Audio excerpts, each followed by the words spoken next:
A person was once asking Srila Prabhupada, Srila Prabhupada, I'm always Krishna conscious. I always think about Krishna. I always feel connected to Krishna. But sometimes I fall in Maya. Sometimes I feel disconnected. Sometimes I feel as if I'm an illusion. Srila Prabhupada smiled and he said, no, it's the other way. You're always in Maya, but sometimes you fall in Krishna. This is the nature and this is the condition of all of us. As practicing devotees, as people who practice this wonderful path of Bhakti Yoga, we take up to this process, but we have our mind with us. And this mind is a very intelligent tool that the Supreme Lord has given us. It can make hell into heaven if it's properly controlled, and it can make heaven into hell if it's not controlled. In the 6th chapter of the Bhagavad Gita, Krishna talks about controlling the mind and focusing on the Supreme Lord to Arjuna.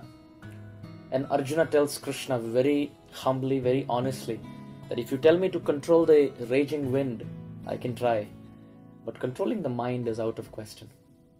So to the extent we can control our mind, to that extent it acts as our best friend, because it helps us think about that supremely beautiful, wonderful, attractive form of Krishna, who is our ever well-wishing friend, who is there in all times of difficulty. It is Krishna who creates this world, but he is not distinct. He enters this world, maintains this world, protects everyone, cares, nourishes each and every living entity, and also is part of the annihilation process. But if the mind is not controlled, if it doesn't think of Krishna, it can become one of the most fatal, destructive enemies. It will distract us away from the purpose of life. So coming to the point, we sometimes feel connected with Krishna and sometimes we feel distinct and disconnected. What is the reason? The reason is the mind.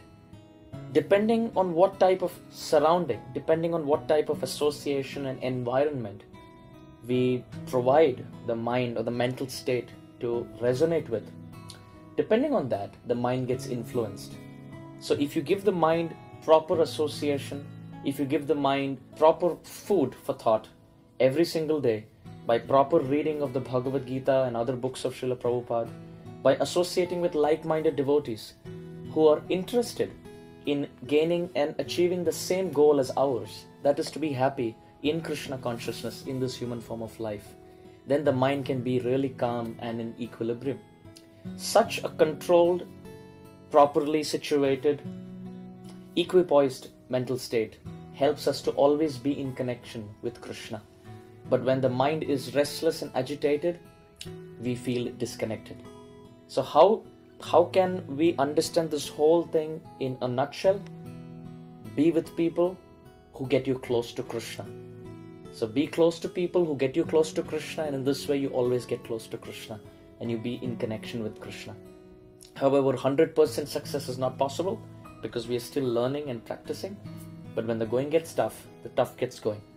Have patience, have determination, keep practicing this process of Krishna consciousness. Slowly but surely, that day is not far away. When being just connected to Maya, we get completely disconnected and we fall in love with the beautiful sweetness of Sri Krishna. Thank you.